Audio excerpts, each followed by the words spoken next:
Hello everyone and welcome to all. You are watching Miss Physics. ठीक है, तो इस चैनल में हम कर रहे हैं मास्टर केडर 2020 के लिए प्रेपरेशन और उसमें जो सब्जेक्ट कर रहे हैं फिज़िक्स। फिज़िक्स में फर्दर हमने स्टार्ट की हुई है न्यूक्लियर फिज़िक्स। आज जो हम न्यूक्लियर फिज़िक्स के टॉपिक करने वाले हैं दैट आर वेरी इंपॉर्टेंट। ठीक है, इंपॉर्टेंट क्यों है? एक तो क्वेश्चन भी इसमें से आते हैं और सेकेंडली यही जो टॉपिक है हमने एटॉमिक में भी करने हैं और यही जो टॉपिक है वो क्वांटम फिजिक्स में भी यूज़ होंगे। ठीक है, तो मैं सजेस्ट करूँगी आपको कि आप ये वीडियो मिस मत कीजिएगा, क्योंकि ये दोनों आर्टिकल मैं आपको डिटेल में करवाने जा रही हूँ। आर्टिकल कौन कौन से हैं? First is angular momentum of the nucleus, ठीक है, और दूसरा हमारे पास होगा magnetic moment of the nucleus.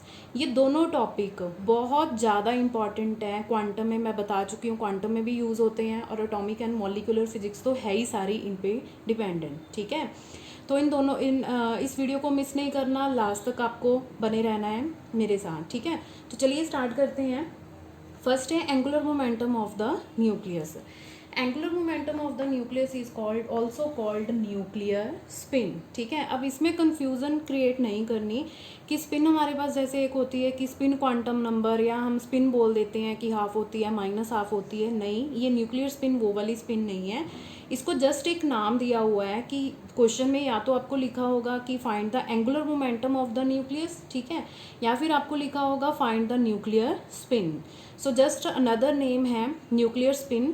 किसका नेम है? Angular momentum of the nucleus. ठीक है, सो फर्स्ट पॉइंट है कि हमें पता है कि जो न्यूक्लियस है उसमें कौन कौन से पार्टिकल्स होते हैं, that is protons and neutrons. दो का बना होता है, प्रोटॉन्स एंड न्यूट्रॉन। ठीक है, प्रोटॉन भी एक पार्टिकल है, न्यूट्रॉन भी पार्टिकल है, तो दोनों की एक क्या होती है, एक इंट्रिंसिक एंगुलर मोमेंटम होती है, दोनों पोजेस करते हैं।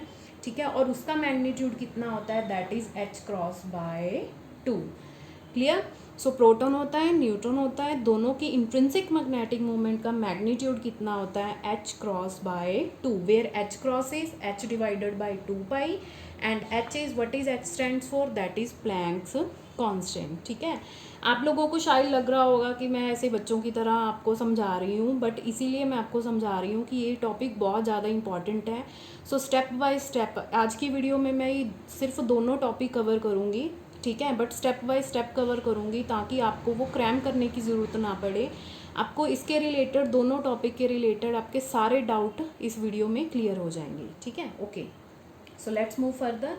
Now the total angular momentum of the nucleus. हमें पता है कि जैसे क्वांटम नंबर्स होते हैं, स्पिन क्वांटम नंबर होता है, मैग्नेटिक क्वांटम नंबर होता है, ठीक है, एंगुलर क्वांटम नंबर होता है। तो जो टोटल न्यूक्लियस की एंगुलर मोमेंटम होती है total, that is the sum of spin angular momentum and orbital angular momentum. ठीक है, ये हमें पता है कि स्पिन एंगुलर मोमेंटम को हम किससे डिनोट करते हैं, एस से, और ऑर्बिटल एंगुलर मोमेंटम को हम डिनोट करते हैं एल से। ठीक है, तो एस प्लस एल का जो सम होगा, टोटल आएगा, that total is equal to the total angular momentum of the nucleus.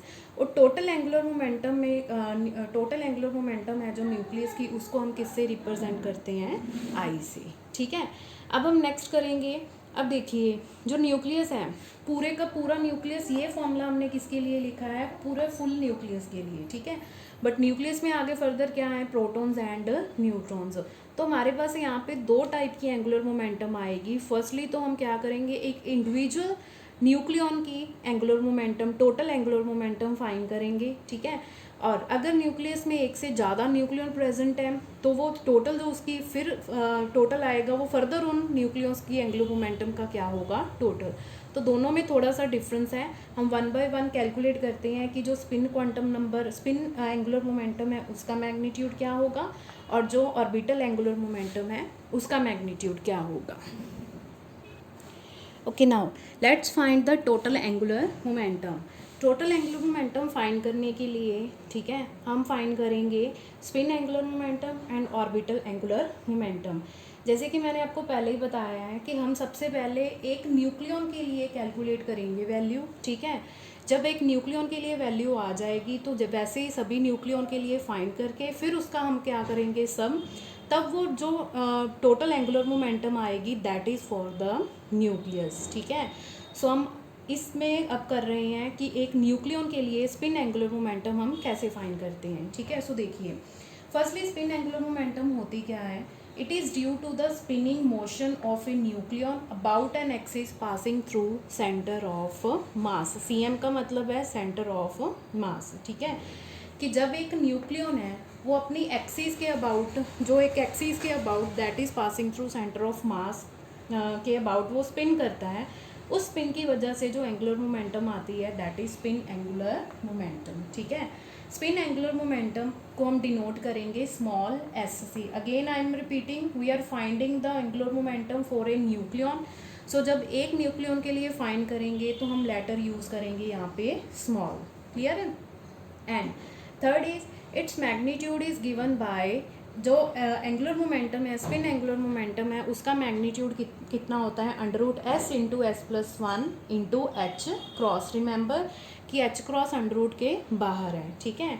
And S क्या डिनोट कर रहा है यहाँ पे? एस डिनोट कर रहा है spin quantum number. Spin quantum number और स्पिन की वैल्यू हमें पता है कितनी होती है, S is equal to half, clear है। So second is orbital quantum number. Orbital quantum number को हम किसके साथ डिनोट करते हैं? L. Small L is used because we are finding orbital angular momentum for a nucleon, for a single nucleon, ठीक है। Orbital angular momentum is due to the orbital motion of, sorry यहाँ पे आएगा nucleon, ठीक है। Orbital motion of a nucleon with in the nucleus, ठीक है। कि एक न्यूक्लियन जो मोशन पोजेस करता है विद इन द न्यूक्लियस, उसकी वजह से जो उसकी एंगुलर मोमेंटम आती है that is orbital angular momentum. Denote करते हैं इसे एल से, तो इसका मैग्नीट्यूड सेम वैसे ही होगा, कितना होगा? L is equal to under L into L plus one into H cross, ठीक है। And we know that L क्या होता है हमारे पास? ऑर्बिटल एंगुलर मोमेंटम, ठीक है, क्वांटम नंबर। तो एल हमारे पास क्वांटम नंबर है, तो क्वांटम नंबर है तो एल की वैल्यूज़ हमें पता है क्या होती हैं। एल वेरीज फ्रॉम इंटीजर होती हैं 0, 1, 2, 3 एंड सो ऑन, ठीक है। So these are the values of L. So अब हमें क्या करना है? स्पिन फाइंड कर ली हमने, ऑर्बिटल एंगुलर मोमेंटम फाइंड कर ली। अब हम इसका करेंगे total. Okay, so total angular momentum of a nucleon is given by vector sum of spin angular momentum and orbital angular momentum, ठीक है।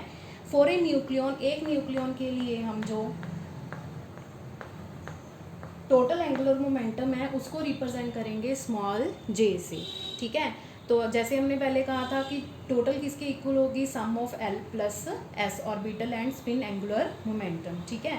जैसे हमने एस और एल का मैग्नीट्यूड लिखा था वैसे ही हम किसका मैग्नीट्यूड लिखेंगे? जे का। तो जे हमारे पास क्या हो जाएगा? जे √j इंटू जे प्लस वन एच क्रॉस, ठीक है। नाउ अब हमें फाइंड करनी है जे की वैल्यू। जैसे हमने एस की वैल्यू बताई थी कि हाफ होती है, एल की वैल्यू कितनी होती है? इंटीजर में होती है स्टार्टिंग फ्रॉम 0, ठीक है। फ्रॉम दिस एक्सप्रेशन अगर हम एस की वैल्यू हाफ कर दें यहाँ पे तो जे हमारे पास क्या बन जाएगा? एल प्लस हाफ, ठीक है। और एल की वैल्यू कहाँ से स्टार्ट होती हैं? That is 0, 1, 2, 3, 4। तो अब आपको आइडिया लग गया होगा कि जब हम एल की वैल्यू यहाँ पे सब्स्टिट्यूट करेंगे तो जे हमारे पास हमेशा क्या आएगा? Half integral starting from 0। तो जे बन जाएगा if L is equal to 0 1/2, for L is equal to 1 3/2, for L is equal to 2 5/2 and so on up to, ठीक है। तो remember that for a nucleon, एक सिंगल न्यूक्लियन अगर हमारे पास है तो उसके लिए जे की वैल्यू क्या होगी? हमेशा हाफ इंटीग्रल।